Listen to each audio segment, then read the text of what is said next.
Technique number 19 in the Kenpo Karate Christ Blue Belt curriculum is lone kimono.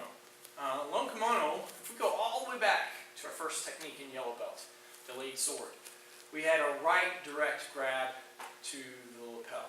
Right? So they're grabbing your left lapel with their right hand.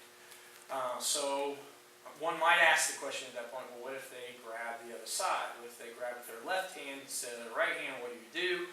Well, you could just do delayed sword on the opposite side. You could pin with the right hand and step back with the right instead of doing what we do classically in the technique, which is pin with the left and step back with the left. You could just inverse the whole thing. Yeah, that is an option. Kenpo has a lot of techniques already that would double everything you have to learn.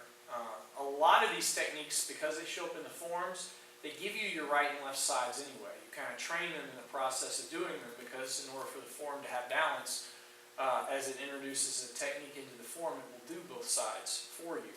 So that's one answer to the problem. Don't worry about training both sides when you learn the technique, because when you do it in the form, you'll be doing it on both sides anyway. But on top of the amount of material Kenpo has, that adds a lot to it if you're going to have to do both sides with everything. But here we have an answer, another answer to that problem. Well, what if they grab with the left? Then we can do lone kimono instead of trying to do delayed sword inverted to the other side. Lone kimono is it's going to be a left direct lapel grab. So the left hand's reaching across, grabbing the right lapel. It's going to use this kind of outward sword hand idea that the delayed sword did. There won't be a kick involved in this technique, but again, as we pinned, instead of coming up and pinning directly here, our footwork's going to match in a lot of ways the delayed sword footwork. So you can kind of set these two techniques side by side. If you were going to practice delayed sword on the other side, you would just get used to falling back with the right side. Here, lone kimono doesn't do that. It says, okay, well, let's answer the question, what if they grab you with the other hand, they're grabbing on the other side, everything's inverted, but your response is the same. So if you respond the same way and pin with the left hand and step back with the left foot here, you're going to find yourself in a different position now because they grabbed with the other hand. But lone kimono is going to take that route here in this case.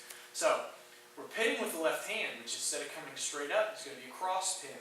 Stepping back with the left foot, just like the delayed sword does. The next motion that we're going to do here, instead of with delayed sword, we kind of bring it in with like an inward. It's not really an inward block. This is essentially just coming, as you pin that hand, coming to our neutral bow position as you step back, our fighting stance. In this case here, to get to a fighting stance, your arm has to come up. So what it's going to do is it's going to do half of what would be a high block. It's not going to make it this far because it gets stuck on their arm. Now, the left hand has to be active in this case. You can't just pin. As you step back, I'm going to turn, just like that motorcycle, turn the wrist here. I want to turn their arm so that the elbow is side down.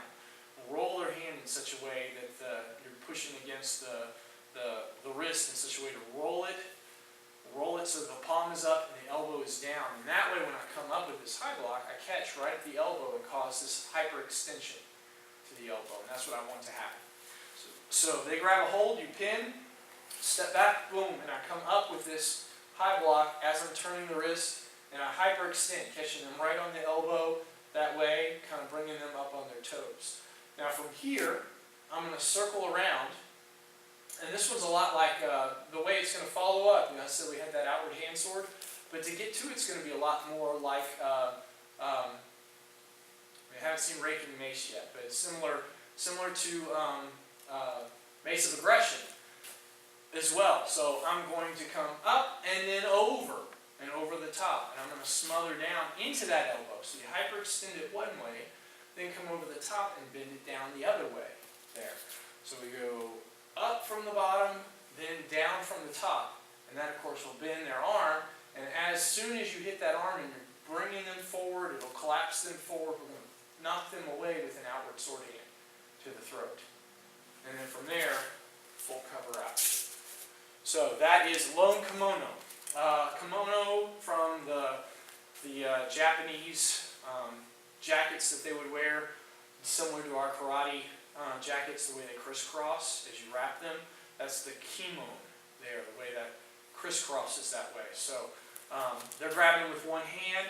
Later we're going to have a technique where they grab with both, either side. It'll be a two-hand lapel grab, and that'll be our twin kimono. But for this one, lone kimono, they just grab with the left hand. So again, we step back with the left, we turn with the left wrist as you come up with the right hand. Hyperextending the elbow, come around, come down on that elbow from the top, bending them forward, pulling them in. And as you pull them in, we did that with the forearm, also with mace of aggression, pulled them in. And there we pulled off to the side, right? Pulled their head out of the way so they didn't crash into you. This time we're going to bounce right off with that hand sword. Finishing just like the late sword does that way, only there's no kick involved.